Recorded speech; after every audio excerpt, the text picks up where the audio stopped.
నమస్తే, welcome to you. మనతో ఉన్నారు సీనియర్ జర్నలిస్ట్ శ్యామ్ సుందర్ గారు. సార్ నమస్తే. నమస్తే అండి. సార్, అఖండ తాండవం 5వ తారీఖు రిలీజ్ కాబోతుంది, డిసెంబర్. సో మొత్తానికి ప్రీ రిలీజ్ ఈవెంట్లు ప్రతి ఈవెంట్ కూడా అన్ని సక్సెస్లు అవుతూ వెళ్తున్నాయి. కాకపోతే నిన్న బాలకృష్ణ గారి డైలాగులు కావచ్చు, అదేవిధంగా బోయపాటి గారి యొక్క స్పీచ్ కావచ్చు, అందరిని ఆకట్టుకుందని చెప్పుకోవాలి. సో ఏం మాట్లాడారు, ఏంటి, ఇంకా క్రేజీ అప్డేట్స్ ఏవొచ్చు అంటే ఏం చెప్తారు?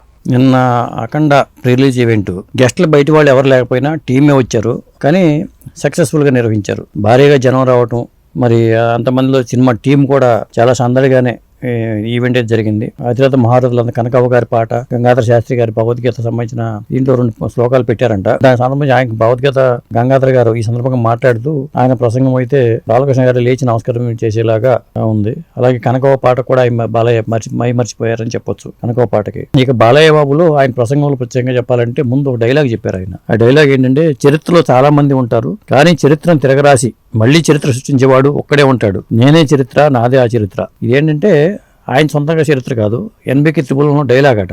ఓకే, అది చరిత్ర సృష్టించాలన్నా మేమే, దాన్ని తిరగరాయాలన్నా మేమే అనేది ఆయన డైలాగ్, రెగ్యులర్ డైలాగ్. దాన్ని కొద్దిగా మార్చి మొత్తానికి ఒక డైలాగ్ ని వినిపించి జనం కేరింతలు కొట్టేలాగా చేశారు. ఇంకొకటి ఏంటంటే, ఈయన కథాంశం గురించి కూడా కొంత చెప్పారు. బోయపాటి గారు కొంత చెప్పారు, బాలయ్య బాబు గారు కొంత చెప్పారు.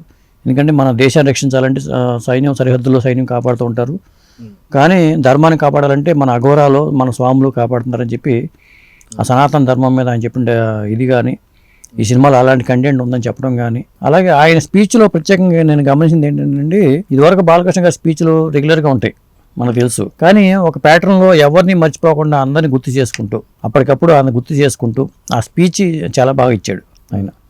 అది హైలైట్ అని చెప్పాలి. ఈవెంట్లో సినిమాలో కంటెంట్ కానీ, లేకపోతే ప్రతి ఒక్కరిని పేరున గుర్తు చేసుకోవటం, అట్లా మొత్తానికి అట్లా. బోయపాటి గారు అంటే దీనికి ఫైట్ మాస్టర్లు 3 ఫైట్ మాస్టర్లు దగ్గర పనిచేశారండి. రామలక్ష్మణ్ కాకుండా కన్నడ నుంచి ఒక ఆయన పిలిపించారు. అలాగే 2 కెమెరామెన్లు ఉన్నారు. రాంప్రసాద్ గారు రెగ్యులర్గా కెమెరామెన్ అయితే, రాంప్రసాద్ గారు రాలేదు, లండన్లో ఒక సినిమా షూటింగ్ కోసం వెళ్ళారట. ఇంకొక ఆయన సంతోష్ అని ఒక ఆయన వచ్చారు.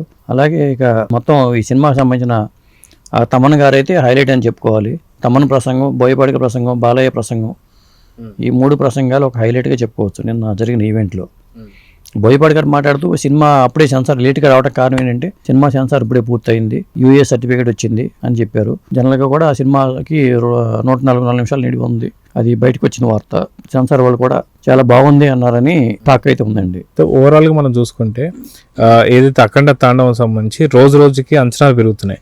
అదిగాక నిన్న ఒక ట్రీజర్ కూడా పెట్టారు. ఆ ట్రీజర్లో కూడా ఒక మంచి డైలాగులతో పాటు ఒక యాక్షన్ సన్నివేశం మాత్రం అందరినీ ఆకట్టుకుంది.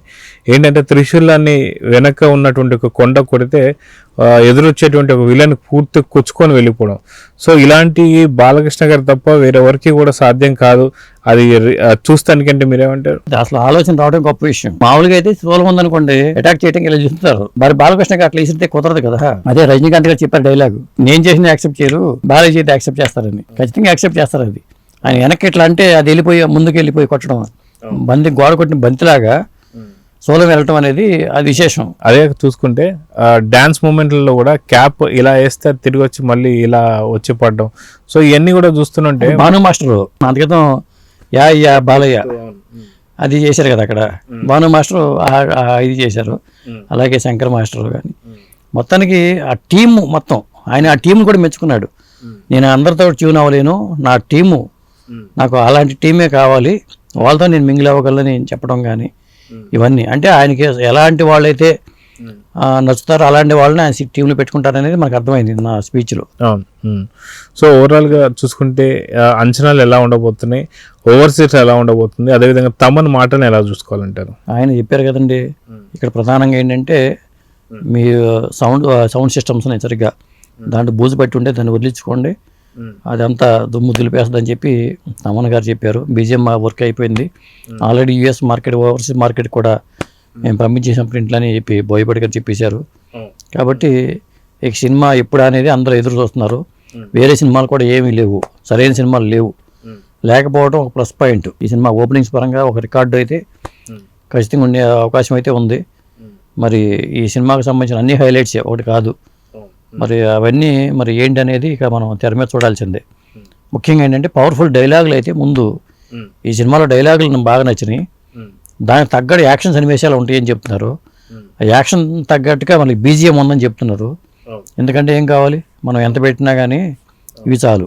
పర్ఫెక్ట్ మీల్ అయితే రెడీ కాబోతుంది. December 5వ తారీఖున సినిమా ఎలా ఉండబోతుందో చూద్దాం మరి. నమస్తే. నమస్తే అండి.